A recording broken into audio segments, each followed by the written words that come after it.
Now, I noticed the last time we talked about this a little bit, and that's your John Cage. Yeah, my 433. 433. I love my John Cage. No, I didn't know too much about John Cage the last time. But then like a week or two later, I went to Miami, and one of the books I brought with me, I bought in New York, but I decided I was going to read it on this trip, was On the American Avant-Garde 1942 to 1962. Oh, wow. Yeah, that you'll get John Cage in that. John Cage, man, yeah, he's in there, and I'm like, oh, this is who Jonathan was talking about. Oh, 433, that's what that meant. That's what he's talking about. Yeah, describe John Cage real quick. Yeah, John Cage was an avant-garde. Well, I guess you could say avant-garde, but he was an American composer who I would say kind of rose more to popularity in the 1940s. He was particularly famous for one. He's particularly famous for one piece that, at least that's the one that you hear when you're in history classes. 433.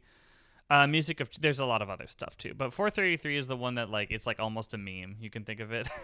It's like John Cage wrote this piece that literally is just silence, and the whole thing is, everything around you is music. Like you cannot actually hear silence in the world unless you put yourself in an anechoic chamber, and then where you're completely devoid of where all sound is completely dead.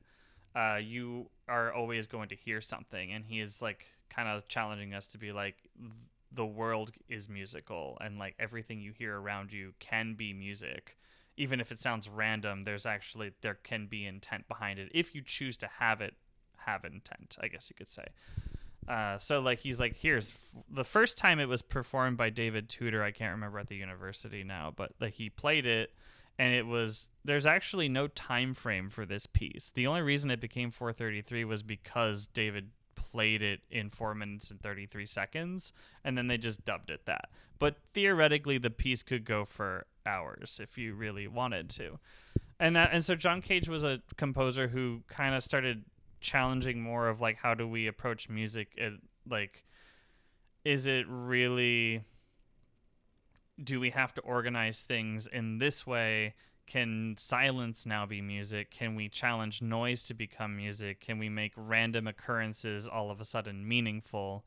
And he used the I Ching. You probably read a little bit about that. Like he would compose music kind of based on these random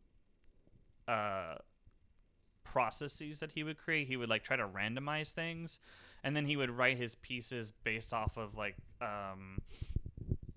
he would like roll a dice or something. Like he'd do some kind of thing to like completely keep it out of his control, and then write the music that way, and then be like, here's a piece. I had none of myself in this, was the claim. In a way, you still have yourself, because you are, as you're writing that music, you are in a way still making decisions on like where you want to place things and like how you want to approach that process. But yeah, he was a big one for being like, why are we serializing everything and doing all these things and making music more and more like complex and academic? What if we just like anything goes kind of way, a little more free philosophy? And obviously Buddhism really was important for him in that. So yeah, I love that approach. He wrote some very beautiful pieces, and a lot of things that challenged others. And actually I was at a Constellation show a few weeks ago for a group called Rhythm is Image, and they played a piece for 4 radios, and it's literally an improvisation using 4 radios that you mic, and you just kind of like, you follow like the schematic of like the time frames, but you normally just turn on a radio station, and like whatever is on, and you play it. And so you have to like let that radio station sit there. Wait, so you have the radio station, and then they're playing? No, it's like all 4 players have their own radio station, and like they all turn them on at the same time and just try to find a random station, and then they put that to the mic, and like that's what you're hearing, and like that's the music. So, and it changes. Like eventually they'll be like 30 seconds in, find another radio station, or like turn off your radio, stuff like that. So he did a lot of chance operations and really kind of took a different approach to like musical thought and ideology that I really love. Yeah, it's like everybody's going this way, but what about that way? And it worked hand in hand a lot with artists also, like the avant-garde artists of like New York at the time, and he influenced a lot of others like Morton Feldman. Like there was like kind of a bigger New York conglomerate that like it was like John Cage and Feldman and oh, what's his name? Of course, I'm like forgetting everybody, but like Frank O'Hara, who was the poet, was there. They collaborated, and like Rothko and oh, who's that? One of my favorites, and of course, I'm blanking on the name.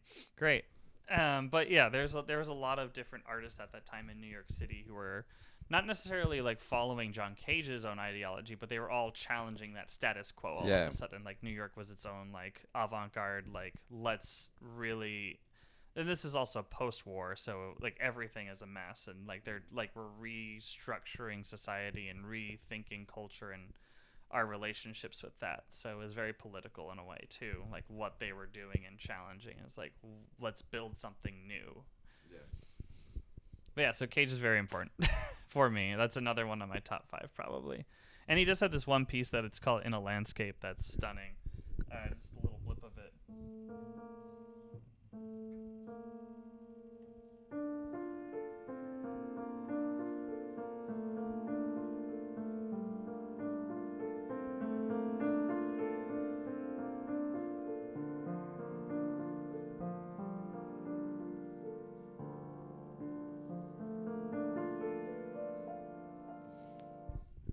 It's like very, very peaceful, and honestly to me is like it was written in I believe 1945, and it's probably one of the pieces that people don't think about when they think of John Cage, and it's called In a Landscape, and he wrote another one called Dream, and they're very like ambient almost neoclassical style, like what we have today, like very meditative, minimalist, just these like really quiet repeating patterns. And people are always like, they just think about like bam, bam, bam, smash, angry or disjointed. And it's like, there's a few things where just like, oh, he also is incredibly lyrical. He just chose not to do that. But yeah, I love those pieces because people are always like, I never expected John Cage to have written that. I was like, yeah, these are like my favorites. Huh. So who are the other? You said 5.